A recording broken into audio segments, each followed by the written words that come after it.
This is Mick Foley. This is Harley Race. This is Shelton Benjamin. This is Mr. Wonderful Paul Orndorff. This is the Monster Abyss. And this is Daniel Bryan. This is JBL, and you're watching the MWF. Be there live.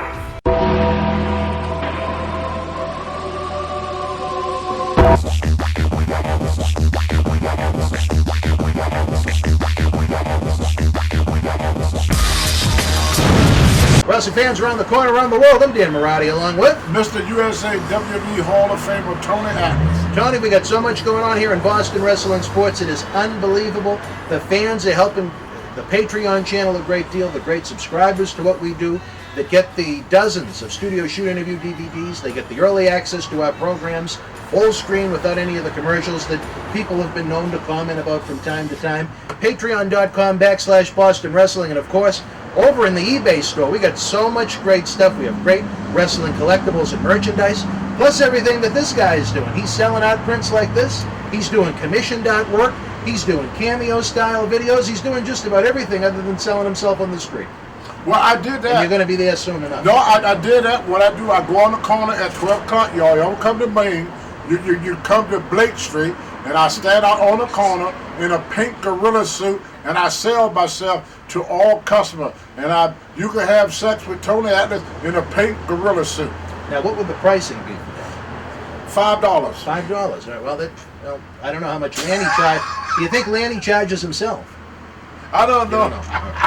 Well, wrestling fans, we have a lot of fun on this program, but one thing is very important to me is that when one of our compadres, someone in the Brotherhood, passes away, that we pay tribute. We did nice ones recently to Killer Tim Brooks, and a great one that was well received by the fans that we did about Mr. Wrestling 2, Johnny Walker. But Tony, unfortunately, the father, the patriarch of the great Armstrong family, Road Dogg, who was with us on some of our first events, and then again throughout the years, Bullet Bob Armstrong has passed. Tony, man, you got to know quite well early in your career. Yeah, I met Bob Armstrong back in the 70s, and very, very amazing individual. We worked out together a lot in the gym. I mean, he taught me a lot, and I asked him how he kept that V shape. And he was a strong believer in doing pullovers. He used to do a lot of pullovers, a lot of tricep extension, a lot of curl. He was known, they call him Bob Armstrong, but when you look at pictures of him, his arms was as big as his thighs. I mean, he had like 20-some inch arms. He was a very nice, one of the nicest individuals you want to meet in his life. Very intelligent. I teamed up with him several times in Georgia Championship Wrestling. Y'all can even go on Georgia Championship Wrestling now and see some old tapes of tag team with Bob Armstrong and Tony Atlas. He was one of the best athletes, and his sons came along to be just as good as him. I had the privilege of working with Scott Armstrong. He's a referee now with WWE, and he's just a wonderful individual, a great wrestler. Him and Mr. Wrestling #2, they was at the beginning of my heyday in wrestling. My career really took off in Georgia Championship Wrestling, where I really took off with it. And so we're going to really miss Bob Armstrong. I got some road stories about me and Bob, but some tellable and some is not so tellable. Well, give us a PG one, a nice fun one. Well, Bob Armstrong, along with a lot of other wrestlers back in the day, we used to love to smoke. Are we talking cigarettes? We talking cannabis? Smoking cannabis. He was a big time cannabis smoker. And one day, me and him and Tommy Wildfire Rich, we was coming from Columbus, Georgia, going to Atlanta, and we had a bag of weed. At that time, you get a bag of weed for $25. Well, Tommy was driving, and he was all over the road, so the cop pulled us over. So when the cop pulled us over, there was a bag of weed up on the dashboard. Bob was sitting in the passenger seat up front. I was sitting in the back seat in the back. When the policeman opened up the door, a big fog came out. I mean, when you look at the car, you could not see inside the car. It was all smoke. You could not see inside the car that we've been smoking so much weed. So anyway, with the guy recognized Bob Armstrong, because Bob Armstrong, he'd been around for a long time. He said, "Ain't you Bob Armstrong?" He said, "Yeah, I'm Bob Armstrong. Can I get an autograph picture?" Bob reached in his bag, gave the guy an autograph picture. The guy said, "Okay, y'all let this thing air out a little bit, but y'all could go." because we were riding with Bob. On me and Tommy Rich at that time, we were young in the business. We was not as well known. Newcomers. We were newcomers. But it was due to the fact we had Bob also with it. And for, he went back to back, opened his truck, pulled out all the man picture, gave it to the guy, and the come let us go. Because he said, that's Bob Armstrong. Bob Armstrong had a great reputation. He was also a great community person too. Bob, wasn't he involved with the fire department at some point? Exactly, yeah. He did a lot of benefits and with the fire department. So Bob was a great community guy. I mean, he went to hospital to visit kids and stuff. I must have been a time that I was going to pick up Bob. Bob said, you man dropped by so-and-so house. They got a son. He's sick. I want to go by and say hi to him. And he would go do these things, but he didn't do it for the publicity. Nobody knew he did it. There was no Facebook. There was no Facebook. So whenever Bob hear about somebody who was down and out or really need something, Bob would tell us, hey guys, let's go by the hospital and talk to some of the kids. There's this hospital, all the kids there are deaf and blind kids. So we go by there. They were deaf and blind. Well, some was blind, some was deaf. Say, how would they appreciate a visit? That would have called it like a blind deaf school or something. But they went to school and they teach them how to read and write. But some of the kids were blind, they'd have to read by braille. And then some was deaf, and they did hand signals. And some couldn't speak, and some could speak. They called the school the deaf and blind. That's what they called the school. And he used to go by there, just volunteer his time. So if he come to the dressing room, he would sit and watch all the wrestlers, the young kids wrestling. He pulls up and says, hey, it's okay, I'll tell you something. The wrestler said, oh yeah, well if you do this instead of this, you get this response instead of that response. So he was a type of guy, he was not selfish. If Bob was the main event and the promoter decided to make Tony Atlas the main event, Bob would not have been jealous of that. He would tell the promoter, well, I think you made the right decision. He was a great businessman, a fantastic father. You know, most kids grow up without a father, especially in the wrestling business. Most fathers was not able to be home all the time. So Bob made it a point to stay close to home. That's why he stayed in the Georgia area for so long, because that's where his family was. He wanted to be around his kids. He wanted to be with his family. You don't hear much about Bob in the WWF or NWA. He didn't want to go these areas because he wanted to stay with his family. But now to see what wonderful boys that he raised, I can understand the reason why. But he was one of the lucky ones that was able to work in an area where he could stay and see his boy. And even when his career was coming to an end, Bob went on the independent circuit instead of becoming an agent with WCW or WWF, which he could have, because he had a great head on his shoulder. But Bob decided not to because he was, like I said, he was a family man.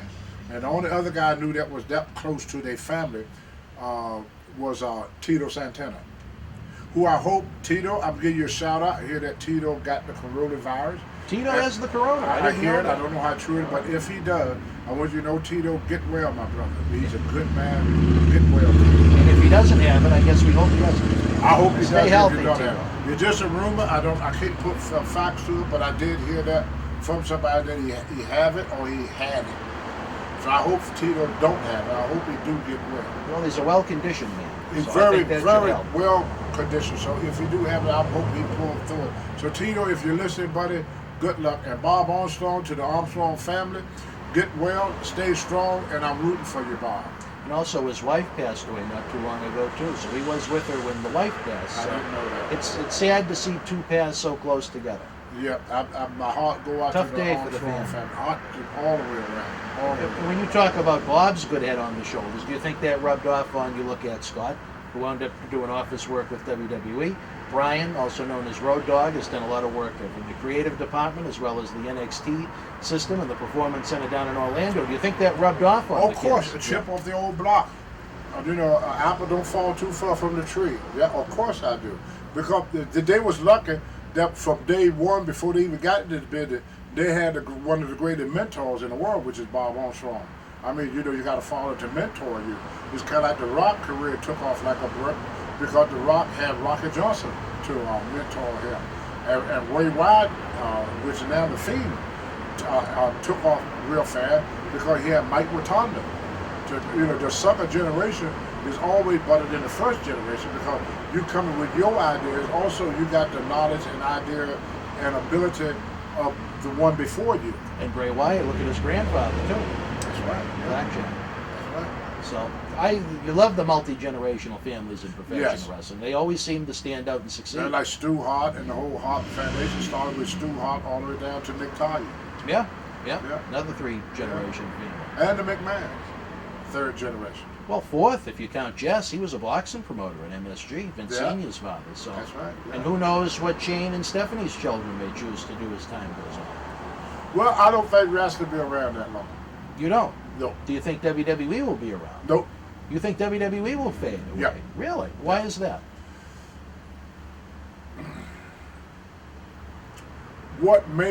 When you stop people from believing in something. When I was a kid, my mother said, "You go to bed now, son, or else Santa Claus won't bring you nothing." I would go to bed. My mother said, "If you wake up and you peek, Santa Claus would take all your gift back." So even if I woke up, I kept my eyes closed so I don't see the Santa Claus. Then I got 12 years old. Found out there's no Santa Claus. When I lost a tooth, my mother said, "Put it under your pillow. The tooth fairy come and bring you some money." I got a little bit older. I found out there's no tooth fairy. I used to go Easter head hunting. Got a little bit older. Found out there ain't no Easter bunny. That really hurt me. I like the Easter. I like the Easter. You like the bunny. candy. I like the candy. I found out that everything that I believed as a kid, the first decade of my life, I found out everything I was told the first decade of my life was not true. Then came my teenage years, where I started believing in friendship and relationships. I found out that a friend is a very, very hard thing to find. That people I thought was my friend was not my friend. And a lot of girls I thought was interested in me found out they wasn't as interested in me as they were in everybody else. Then I got in the third decade of my life. I started trusting wrestlers, believe what they say, found out it wasn't true. And this is not just a Tony Atlas experience. This is an experience of people all over the world. Commonplace. I say that to say this. When I first started, George Scott told me, say, "See them people out there, Tony, everybody out there believe that wrestling is fake. It is your job to prove to them that it's not." So our job was to prove to the people that this is for real. That's why people used to always ask the question, is wrestling fake? They didn't know. That was the mystique about it. It's kind of like a mass wrestler, Mil Mascara. He drew you money as long as you didn't know what his face looked like. Once you pull that mask off and you reveal what's underneath the mask, it's no more good. When you watch Darth Vader, he was fantastic as long as you didn't know he was. But once they unmasked Darth Vader, it killed it. You found out you got a shriveled up looking old white man playing Darth Vader. Didn't make sense. Got this big heavy voice, big powerful looking thing, and then there's little scrumming up little white guy sitting inside of this map. Everybody like the Wizard of Oz almost. It's all disappointed. We elect representatives in state and federal government. They tell us a whole bunch of stuff. Found out later, nothing what they say is true. So it's getting harder and harder for people to believe in anything. And Vince McMahon insults the people intelligent. When the world's strongest man, 435 pounds, world's strongest man, represent the Olympics, represent the United States in the Olympics. Only one person in the world could beat this guy. 400 or some pound Mark Henry could come to the WWE and couldn't beat Hornswoggle. When the Big Show, 500-pound man, can't beat Matt Bourne. Something wrong. Evan Bourne, I think. Evan Bourne. I don't think we ever Evan saw Bourne. that Big Show. Evan Bourne. 160-pound man could beat a 500-pound jank. And they want people to believe it. I knew it was downhill when I saw Stone Cold give the stunner to Big Show. If the Stone Cold had tried to do that to Andre the Giant, Andre would have thrown him in the 5th row. Muhammad Ali got into the ring with Gorilla Monsoon. Yep, and look at who did the selling. Selling, what could he do about it? He knew he couldn't do nothing. He knew it. That's why he threw them little light jabs and backed up and everything. He was hoping Monsoon didn't hurt him in that. Monsoon picked him up in an airplane spin and threw him down. He stayed there because Monsoon told him, if you get up, I'm going to do it again until you stay. So you could sell the first one, or the next one be a little bit harder, and then harder, and harder. The easy way or the hard way? He said, you want to sell that, I give you something too that you're going to have to sell. Ali was scared to death. Really? Look at his face. Well, do you know that as a fact, or is that an assumption? I could tell by the body language. He was scared to death. He stayed off of him. Yeah, very true. He stayed off. Monsoon had to go get him. If you look at him, Monsoon is pressing him. Ali is backpedaling the whole time. He didn't go after him. He's backpedaling. That's body language. Every fighter out there knows this. You backpedaling. You back it off. When you have lesser fear of something, you charge. You don't back up something you don't fear. Almost like me with the cat. You got that fear. So, do you know? But the people had something they could believe in. And with our politics, it started with Nixon, with the Watergate. From that day on, it's hard for us to believe in our leaders. Even right now today, we don't believe in our leaders. You know, we don't believe that they're going to guide us in the direction that we want them to go. That's why most people don't vote, because you took away that belief system. Vince took their fantasy away. And he tried to replace it with people that could not carry Harley Race jock strap. They replaced it with people that people sitting in the audience, and they would say this, I could whoop him. The only wrestler, when I watch WWE, the only wrestler that I believe that I cannot whoop in a real fight is Triple H and Brock Lesnar. That's it. Even now. Even now. And I'm a senior citizen. I feel if he put me in a ring, in a shoot, with any of his wrestlers, what that guy y'all keep building up all the time, he keep building up, he should be one of the SEALs. One of the SEALs? Yeah, the Navy SEALs, they just call them the SEALs. It was one of them. The Shield, you mean? Shield, I think yeah. you were talking about something at the beach. What is his name? Seth Rollins? I would beat the dog shit out of him. He's a punk. What about Roman? Roman Reigns, He might give I you don't a think I test. can handle him. Roman Reigns is a different character. I don't think I can handle Roman Reigns. But they ain't pushing Roman Reigns. The guys they push, there's people sitting in that audience. I guarantee you, I can whoop him. Kevin Owens. Yes, I can whoop him. Yeah. Of course I can. Well, you've kept in tremendous physical condition. Too. I could a lot whoop him. like Bullet Bob Armstrong. I could whoop him. Yeah. He knows I can whoop him. He knows that. I don't need to tell him. You ask him right now, when you fight Tony, he tell you no. He ain't gonna fight no 70-year-old Tony Atlas. You got a long way to go to 70. That's what I'm trying to say. But no, and even at 70, he's not going to fight Tony Atlas. I see these guys when I wait. Shad, God rest his soul, he tried me in 2010. I don't know if you knew that or not. No, tell us. Shad tried to take me down. He ended up on the ground. Really? Yes. What did he try to do? He tried to come up from behind me and take me down. What did you do? I reversed him, hook him right away, put my foot back on my ankle, and take him down. Amateur. This in the locker room? Out in the hallway. Yeah. Really? Yeah. A lot of guys tried me in 2010. And you showed him, not to. Yeah. A lot of guys tried me in 2010. Did anyone come close? Nope. The ones that could have didn't. They didn't have nothing to prove. Like Undertaker never tried, Mark Henry never tried, but they didn't have to. They were mainly was most of the guys that was not in, not the big Top guys. spots. Yeah, but they just wanted to see if I still. Yeah. Still got it. Shad was good for that.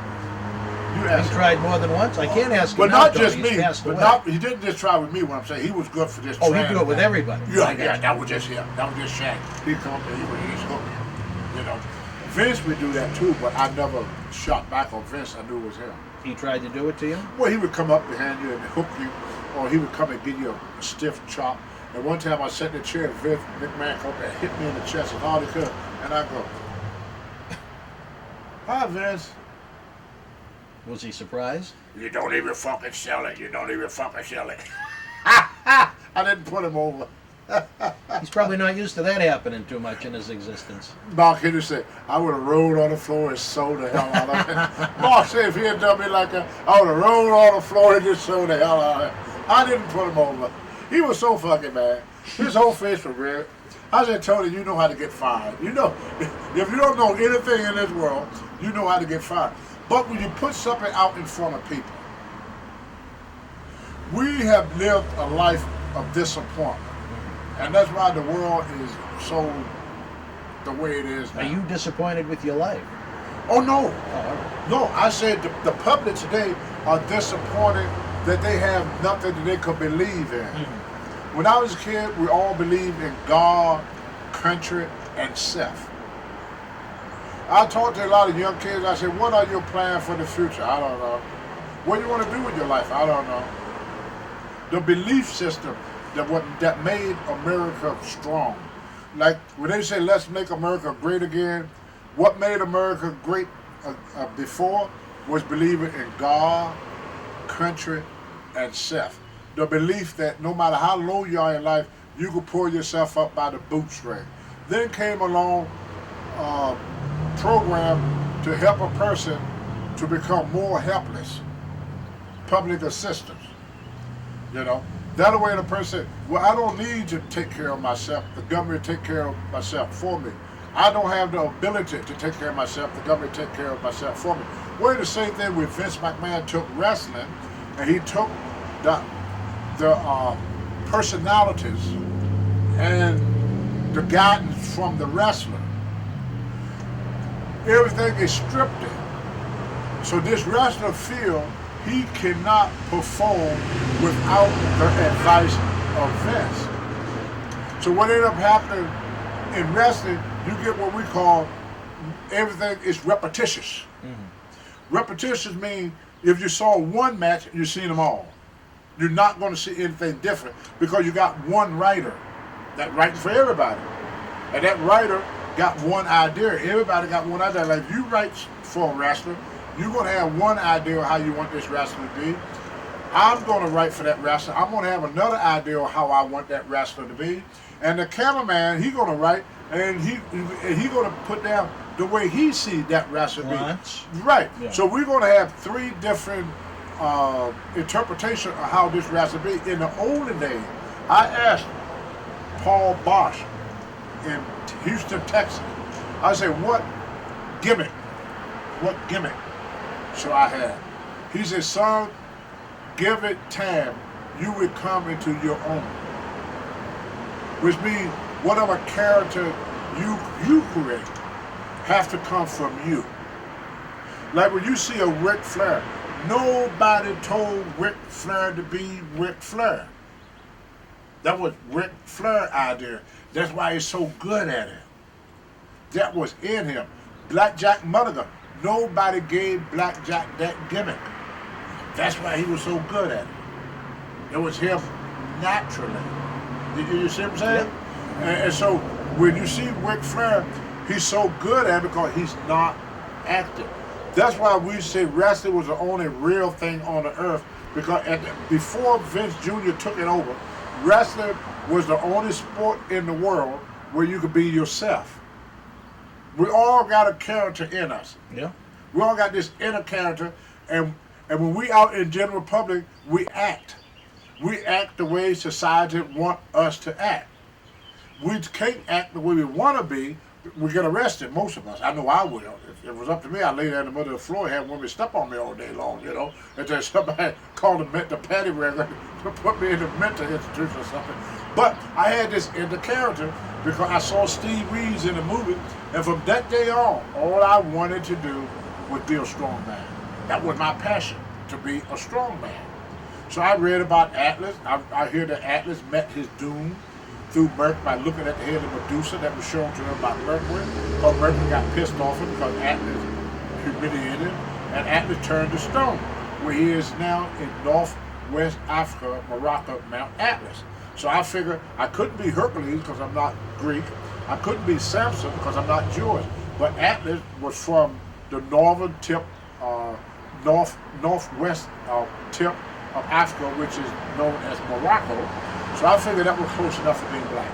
That's why I picked the term Atlas, because it fit what I looked like. And plus, for my size, I was stronger than a lot of people that was bigger than me. Most guys that lift bench press 600 pounds, they weigh over 300 pounds. I was bench pressing 300 pounds, and I was under 300 pounds, you see? So most of them was 300 pounds, they were only lifting 6. They were only lifting maybe 200 pounds more than weight, whereas I was lifting 300 or 400 pounds over my body weight. And that's where the term athlete was mainly not for my size or my build, it was mainly for my strength. But he took that believability away. When people watch me do the press now, what made it so popular, I would tell every wrestler, don't help me. I want the people to see that I could do that. You look at every picture, you will see me, I do it by myself. I didn't get no push off the shoulder, no assistance from my opponent. In fact, I saw a match the other day where the guy tried to stop me from doing it. He sat down on me. He squatted on me. I had to reach to the floor and bring him up. He's about a 300-pound guy. But I still got him up. I still got him up. Got showed me the tape the other day. He said, Tony, how freaking strong were you? He said, that guy sat down on you. You still got him up. But they believe in me. They believe me. I walk into a store. People were saying, my younger age, I hate to meet this guy in the dark alley. Right. Even now, walk down the street, people say, oh, don't mess with him. That's Tony Atlas. Even now, people will say that. They believe in that. They believed in Ric Flair. They believe in Andre the Giant. How are you going to make somebody believe that Pee Wee Herman is the champion? That Pee Wee Herman could beat Mike Tyson? That's what Vince, did we call that in our day insulting the people intelligence? There's a lot of that. See, what Vince did, he hot-shotted the territory. He hot-shotted it. Like, I think the best wrestler out there right now is not with Vince, it's with AEW. I saw Sonny Kiss. Well, I know we're going to be talking about that coming up. Sonny Kiss, you can believe in him. He's not faking. Well, we're going to have a lot to say about Sonny coming up. That's why a lot of people like Donald Trump. Yeah.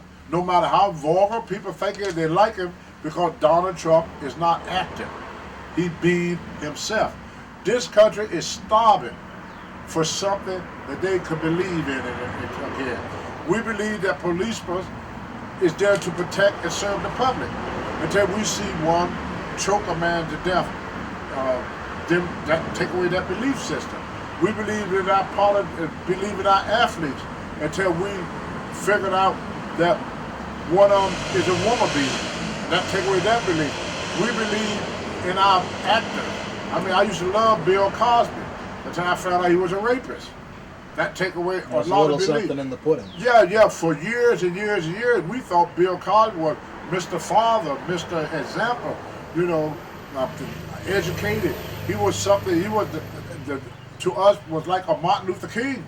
Well, Tony, until he took that belief away from us, and not with just wrestling, but what Vince is doing, they did it by accident. Vince is doing it on purpose, and I think the reason Vince knows that when he stand in front of that mirror, look at his old wrinkled up looking body, his old wrinkled up turkey neck, he knows he ain't going to be around long. He tried everything he can to stay around. He knows he ain't going to be around long, and he do not want to give up the country. So he figured if he can't have WWE, then he rather see it destroyed. You think he wants to sabotage the company so no one else can run it? Really? Yes. He don't want Triple H to have it. He didn't work his whole life to give that company to a stranger. That company belonged to Triple H. Nobody could run it but him. Who could run it? He's not a McMahon. To Vince, he's never going to be a McMahon. Stephanie need him to run it. Stephanie's a great, intelligent person. I got a lot of respect for Stephanie McMahon, a lot of respect for Shawn. But Okay. without Vince, there ain't no WWE. Without Triple H, there ain't no WWE. And Triple H is the guy that the people look up to and admire.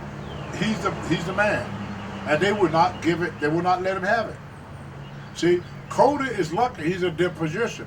Cody is a type of guy, he learned from his father to listen to the wrestlers. See? You have a visor. George Scott became a great promoter of the Mid-Atlantic because George Scott used to have a meeting every week with all the top stars. He would have Rufus in there, Wahoo McDaniel, Paul Jones, Ric Flair, all the top stars. He would have a meeting and he would ask them, how can we make this program work? He didn't go to Ric Flair and say, Flair, I want you to do this and I want you to do that. He didn't do that. He left it up to Ric Flair to make Ric Flair great. He said, I will help you in any way you can, but it's up to you. I can't get in that ring for you. Vince got in the ring with him. And everything is scripted. There's no believability. I'm not in the shape I was 20 years ago, but fans, ask this question. Looking at me right now, if I punch you in the face 10 times, do you think I will leave a bruise? The answer would be yes. Yes. On WWE, I could punch you in the face 100 times and not leave one scratch. But I want you to believe that my punches are for real. I want you to believe that I could come off the top rope and you on the floor and I could fall on you 20 feet and you get up and you could drop kick me. I want you to believe that. When Jimmy Snuka jumped off that top rope, you didn't get up. You were done. The match was over. When Tony Atlas picked you up over your head and slammed you, you was done. They asking the people to believe that the human body could absorb all of this punishment and all the punishment is for real. If it was for real and you do that to somebody, they'd be dead. Right. People know that. If you punch a guy in the face 10 times, either he the toughest SOB walking the face of the earth, or you got the softest punch in the world. Believability is what missing in the W. There's nothing there that they could believe in. All They right. have Brock. I say this real You quick. like Brock Lesnar? Well, he's believable. But then they make him lose to people that is unbelievable. Now, in real life, to be honest, Dan, do you think Seth Rollins could beat Brock Lesnar? No. Come on now. Come on now. All right, well, Tony, to reel it back in. I don't think Seth All right. Rollins could whoop Natalia. Well, hopefully we never find out. Hopefully we never You find out. in with them. You book a match with me and Seth Rollins and watch what I do. All right, well, Tony, But tell him, don't strip me. don't strip. No strip. No stripping. Because that's how they got me with Evan Boyd. I had to go by the strip. In real life, I would have threw him in the 5th row. Right. All right, well, Tony, I do curls with him. to reel it back in, Tony, any final thoughts about Bullet Bob Armstrong before we go? My condolences go out to Bob Armstrong and his family. He's a great, great wrestler. I wish that I could see him again. And I hope the best for him and his family. I love you, Bob. How about one of these for him, Tony? Radio. Salute. Paul Bearer Good spoke boy. very highly of him. We hope he sees all his friends in heaven. Till we speak again, folks, you and yours be well.